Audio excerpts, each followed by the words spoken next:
ਸਾਰਿਆਂ ਦਾ ਸਾਡੇ YouTube channel ਤੇ ਬਹੁਤ-ਬਹੁਤ ਸਵਾਗਤ ਹੈ। ਅੱਜ ਦੀ video learn German through Punjabi series ਦੀ 15ਵੀਂ ਵੀਡੀਓ ਹੈ। ਅੱਜ ਦੀ ਵੀਡੀਓ 'ਚ ਅਸੀਂ ਜਰਮਨ ਦੇ 4 ਇੰਪੋਰਟੈਂਟ ਕੇਸ ਸਿੱਖਾਂਗੇ, ਨੋਮੀਨੇਟਿਵ, ਐਕੂਜ਼ਾਟਿਵ, ਡਾਟਿਵ ਐਂਡ ਜੈਨੇਟਿਵ। ਔਰ ਬੇਸਿਕਲੀ ਅੱਜ ਅਸੀਂ ਗੱਲ ਕਰ ਰਹੇ ਹਾਂ ਆਰਟੀਕਲਸ ਦੀ। ਜਰਮਨ ਵਿੱਚ ਆਰਟੀਕਲਸ ਇਹਨਾਂ 4 ਕੇਸਿਸ ਦੇ ਵਿੱਚ ਡਿਵਾਈਡ ਹੁੰਦੇ ਨੇ।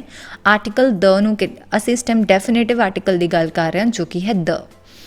ਸੋ ਮੇਲ ਵਾਸਤੇ ਨੋਮੀਨੇਟਿਵ ਕੇਸ ਪਹਿਲਾਂ ਡਿਸਕਸ ਕਰ ਰਹੇ ਹਾਂ। ਨੋਮੀਨੇਟਿਵ ਕੇਸ ਮੇਲ ਵਾਸਤੇ ਹੋਏਗਾ ਦਿਆ, ਫੀਮੇਲ ਵਾਸਤੇ ਦੀ, ਨਿਊਟਰ ਵਾਸਤੇ ਦਸ ਤੇ ਪਲੂਰਲ ਵਾਸਤੇ ਦੀ। ਸੋ ਦ ਅਗਰ ਅਸੀਂ ਮੇਲ ਵਾਸਤੇ ਯੂਜ਼ ਕਰ ਰਹੇ ਹਾਂ ਫਿਰ ਹੋਏਗਾ ਦਿਆ, ਦ ਅਗਰ ਫੀਮੇਲ ਵਾਸਤੇ ਯੂਜ਼ ਕਰ ਰਹੇ ਹਾਂ ਤੇ ਦੀ, ਨਿਊਟਰ ਵਾਸਤੇ ਦ ਯੂਜ਼ ਕਰ ਰਹੇ ਹਾਂ ਤੇ ਦਸ, ਪਲੂਰਲ ਵਾਸਤੇ ਯੂਜ਼ ਕਰ ਰਹੇ ਹਾਂ ਤੇ ਦੀ। ਜਿਵੇਂ ਕਿ ਅਗਰ ਮੈਂ ਕਹਿਣਾ ਹੈ ਦ ਮੈਨ ਤੇ ਮੈਂ ਕਹੂੰਗੀ ਦ ਮਾਨ। अगर मैं कहना है द वुमन तो मैं कहूँगी दी फ्राउ। अगर मैं कहना है द कार तो मैं कहूँगी दस आउटो। हुण अगर मैं इन्हां तिन्नां चीज़ां नूं प्लूरल विच मतलब बहुवचन च चेंज कर देना, ज़्यादा की गल कर रहे हैं, फिर आपां कहांगे दी मैना, दी फ्राउन, दी आउटोस। फिर तिन्नां वास्ते दी लग जाएगा। हुण आपां सेंटेंस बना रहे हैं सिंपल जे, जिमें कि अगर मैं कहना है कि द मैन इज़ टॉल, आदमी लंबा है, द मैन इज़ ग्रॉस। जो मैं कहना है द औरत सुंदर है तो मैं कहूँगी दी फ्राउ इज़ शून। अगर मैं कहना है कार रेड है, दस आउटो इज़ रॉट। अगर मैं कहना है आदमी, हुण मैं ज़्यादा की गल कर रही हाँ कि आदमी छोटे हैं, ज़्यादा बंदियां की गल कर रहे हैं, फिर आप कहांगे दी मैना जिंट क्लाइन, दी मैना जिंट क्लाइन। सो नोट करो मेल वास्ते देयर आएगा जे एक दी गल हो रही है, पर जे ज़्यादा दी गल हो रही है फिर दी आएगा। औरत वास्ते दी रहेगा चाहे सिंगल दी गल होवे चाहे ज़्यादा दी गल होवे। और न्यूटर वास्ते सिंगल विच दस, ज़्यादा विच दी। और एक्यूजाटिव केस कहते हैं जो सेंटेंस के स्टार्टिंग तुहाडा नाउन आ रहा है, तुहाडा सबजैक्ट बन के आ रहा है। सो देयर मैन स्टार्टिंग सेंटेंस दी देयर मैन इज क्रॉस, देयर मैन तो हो रही है, मेरा पहला वर्ड जोड़ा हैगा देयर मैन है। सो नॉमिनेटिव देयर मैन मतलब नॉमिनेटिव केस वो हुंदा है जिहदे च तुहाडा पहला सेंटेंस का स्ट्रक्चर सबजैक्ट जो होवे वो नॉमिनेटिव केस हुंदा है। ठीक है, अगर सेंटेंस की स्टार्टिंग नाउन आ रहा है फिर नॉमिनेटिव केस है, फिर आपां देयर, दी, दस, दी यूज़ करांगे। ठीक है, मेल वास्ते देयर, फीमेल वास्ते दी, न्यूटर वास्ते दस और ज़्यादा वास्ते भी दी। ठीक है, हुण एग्जाम्पल्स नूं ध्यान नाल गौर नाल देखो कि चारों एग्जाम्पल्स दे विच की हो रहा है, सेंटेंस की स्टार्टिंग नाउन आ रहा है। मेल नाउन देयर मैन इज क्रॉस, फीमेल नाउन दी फ्राउ इज जून, और न्यूटर दस आउटो इज रॉट, और ज़्यादा वास्ते दी मैनर्स इंक्लाइन। हुण आपां दूसरा केस डिस्कस करते हैं आकूजाटिव। आकूजाटिव का मतलब होंदा है कि सेंटेंस के लास्ट विच आ रहा है। जदों आकूजाटिव की गल होएगी दैट मीनस तुहाडे डायरैक्ट ऑब्जेक्ट की गल हो रही है। डायरैक्ट ऑब्जेक्ट का मतलब आ कि तुहाडे सेंटेंस के विच कोई प्रैपोजिशन नहीं है। अगर तुहाडे सेंटेंस विच कोई प्रैपोजिशन नहीं है फिर आकूजाटिव का केस होंदा है। हुण आपां सेंटेंस दे इहदे च चेंजिस देखते हैं किद्दां बनदे आ। देयर जो तुहाडा सीगा उहने बन जाना दैन, मतलब जो भी असीं मेल की गल करांगे फिर आ जाएगा दैन, या मेल नाउन की गल करांगे तो भी दैन आ जाएगा, बाकियां ने चेंज नहीं करना। सो सीधा एग्जाम्पल्स वाल चलते हैं। हुण आपां देखते हैं कि एप्पल नूं आपां कहने हैं देयर एप्पल। ठीक है, सो एप्पल नॉमिनेटिव केस च देयर हुंदा है, मेल हुंदा है देयर एप्पल। पर इत्थे जदों आपां सेंटेंस बनाया the man eats the apple, बंदा एप्पल खांदा है, फिर आपां कहांगे देयर मैन इज़ देन एप्पल, देयर मैन इज़ देन एप्पल। सो अगर मैं कहना है the man loves the woman, देयर मैन लिप्ट दी फ्राउ, देयर मैन लिप्ट दी फ्राउ, the man loves the woman. अगर मैं कहना है the man has the car, फिर मैं कहूँगी देयर मैन हैड दस आउटो, देयर मैन हैज़ दस आउटो।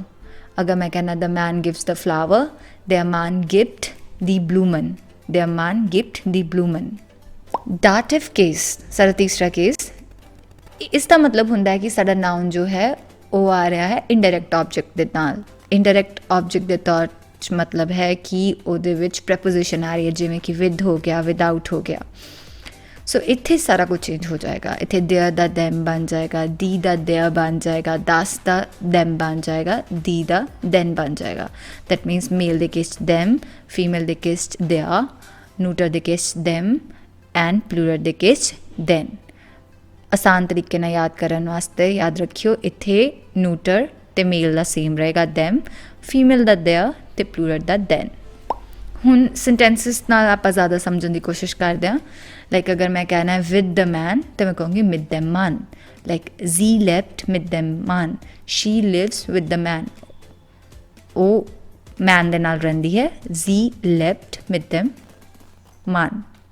ਮਿਦ ਦ ਫਰਾਓ, er lebt mit der Frau, he lives with the woman, er lebt mit der Frau।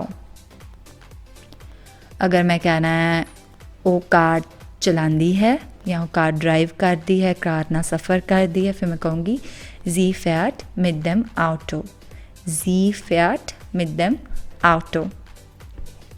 जैसे कहना है कि वो फुल लेके आंदा है या फुल्ला नाल आ रहा है, फुल लेके आ रहा है।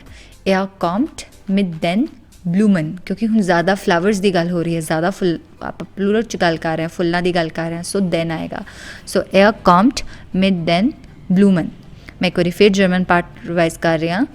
sie lebt mit dem Mann, er lebt mit der Frau, sie fährt mit dem Auto, er kommt mit den Blumen। Next आप गल कर रहे हैं जेनेटिव केस की। ਜੈਨੇਟਿਵ ਕੇਸ, ਜੈਨੇਟਿਵ ਕੇਸ ਦਾ ਮਤਲਬ ਹੁੰਦਾ ਹੈ ਕਿ ਇੱਕ ਚੀਜ਼ ਦੂਸਰੀ ਚੀਜ਼ ਨੂੰ ਬਿਲੋਂਗ ਕਰਦੀ ਹੈ। ਜਦੋਂ ਮੈਂ ਕਹਿਣਾ ਬੰਦੇ ਦੀ ਹੈਟ ਜਾਂ ਫਿਰ ਕੋਈ ਵੀ ਚੀਜ਼, ਕਿਸੇ ਬੰਦੇ ਦੀ ਕੋਈ ਚੀਜ਼ ਹੈ, ਬੰਦੇ ਦੀ ਹੈਟ, ਬੰਦੇ ਦੀ ਜੈਕਟ, ਬੰਦੇ ਦਾ ਕਾਰ, ਬੰਦੇ ਦੀ ਕਾਰ, ਜਦੋਂ ਅਸੀਂ ਇੱਦਾਂ ਦੇ ਸੈਂਟੈਂਸਸ ਬਣਾ ਰਹੇ ਹਾਂ ਜਿਹਦੇ ਵਿੱਚ ਅਸੀਂ ਕਹਿ ਰਹੇ ਹਾਂ ਫਲਾਣੇ ਬੰਦੇ ਦੀ ਫਲਾਣੀ ਚੀਜ਼ ਜਾਂ ਦੋ ਚੀਜ਼ਾਂ ਨੂੰ ਜੋੜ ਰਹੇ ਹਾਂ, ਪੋਜੈਸ਼ਨ ਦਿਖਾ ਰਹੇ ਹਾਂ, ਉਹਨੂੰ ਜੈਨੇਟਿਵ ਕੇਸ ਕਹਿੰਦੇ ਆ। ਜਿੱਦਾਂ ਕਿ ਇਹਦੇ 'ਚ ਕੀ ਹੁੰਦਾ ਹੈ, ਇਹਦੇ 'ਚ ਜਿਹੜਾ ਮੇਲ ਹੈ ਉਹਦੇ ਵਾਸਤੇ ਦੈਸ ਯੂਜ਼ ਹੁੰਦਾ ਹੈ, ਜਿਹੜੀ ਫੀਮੇਲ ਹੈ ਉਹਦੇ ਵਾਸਤੇ ਦੇਅਰ ਯੂਜ਼ ਹੁੰਦਾ ਹੈ, ਜਿਹੜਾ ਨਿਊਟਰ ਹੈ ਉਹਦੇ ਵਾਸਤੇ ਵੀ ਦੈਸ ਯੂਜ਼ ਹੁੰਦਾ ਹੈ, ਅਤੇ ਜਿਹੜਾ ਪਲੂਰਲ ਹੈ ਉਹਦੇ ਵਾਸਤੇ ਵੀ ਦੇਅਰ ਯੂਜ਼ ਹੁੰਦਾ ਹੈ। ਸੋ ਮਤਲਬ ਮੇਲ ਅਤੇ ਨਿਊਟਰ ਵਾਸਤੇ ਦੈਸ, ਫੀਮੇਲ ਅਤੇ ਪਲੂਰਲ ਵਾਸਤੇ ਦੇਅਰ। ਸਿਰਫ ਦੋ ਵਰਡ ਯਾਦ ਕਰਨੇ ਆ, ਦੈਸ ਦੇਅਰ। मेल और न्यूटर वास्ते दिस और फीमेल और प्लूरल वास्ते देयर। एग्जाम्पल के तौर पर द हुड दिस मान्स, द हैट ऑफ मैंस। ਇਹਦਾ ਮਤਲਬ द हैट ऑफ मैन, ਬੰਦੇ ਦੀ हैट। नोट करो ਇੱਥੇ मैं मैन ES लगाया है मैन ਦੇ ਪਿੱਛੇ, ਇਹ ਇਸ ਕਰਕੇ ਕਿਉਂਕਿ ਆਪਾਂ ਹਮੇਸ਼ਾ ਆਰਟੀਕਲ ਨੂੰ ਕੰਪਲੀਮੈਂਟ ਕਰ ਰਹੇ ਹਾਂ। दैट मीनस कि अगर आर्टिकल के पिछे ES लगा है तो फिर मेरे नाउन के पिछे भी ES लग रहा है, ठीक है। मैन के केस च होएगा और न्यूटर के केस च होएगा। सो देयर हुड दिस मैंस मंथ्स, देयर हुड दिस मंथ्स। जब मैं कह रही हूँ द हैट ऑफ वुमेन, देयर हुड देयर फ्राउ, देयर हुड देयर फ्राउ। तो जब मैं कह रही हूँ the hat of children, the hat of child, sorry, तो फिर मैं कहूँगी देयर हुड दिस किड्स। जब मैं कह रही हूँ द हैट ऑफ लेडीज़, मैं ज़्यादा लोगों की गल कर रही हूँ, लेडीज़ ज़्यादा की गल कर रही हैं। The hats off ladies, hat भी ज़्यादा हो गया, लेडीज़ भी ज़्यादा हो गई। सो आप कहेंगे देयर हुड देयर दामन, देयर हुड देयर दामन। सो देयर हुड दिस मान्स, देयर हुड देयर फ्राउ, देयर हुड दिस किड्स, दी ह्यूटे देयर दामन। सो बेसिकली जैनेटिव का रोल यही होंगे कि जो आप ऑफ वाली चीज़ कह रहे हैं कि हैट ऑफ लेडीज़, किसी की कोई चीज़ है तो आप ऑफ लगा रहे हैं, फिर आप जैनेटिव केस च जाने। वीडियो देखने वास्ते बहुत बहुत धन्यवाद। एंड आर्टिकल्स हमेशा थोड़े कॉम्प्लीकेटेड होंगे बिकॉज ये पंजाबी या हिंदी वांगू नहीं होंगे, इस करके पंजाबी, हिंदी, इंग्लिश ईवन इन्हां च ये आर्टिकल्स का सिस्टम जर्मन का तिन्ना लैंगुएजिस तो वखरा है। इसलिए घबराओ ना, जिन्ना तुहाडे कोल हो सके उन्ना करो एंड स्ट्रैस ना लो। वीडियो नूं 2-3 बारी देखो और ज़्यादा तो ज़्यादा एग्जाम्पल सॉल्व करो, उहदे नाल तुहाडी प्रैक्टिस ज़्यादा होएगी। अगेन वीडियो देखने वास्ते बहुत बहुत धन्यवाद। एंड लाइक करो, शेयर करो, सबसक्राइब करो, चैनल नूं अपना सपोर्ट दो। बाय।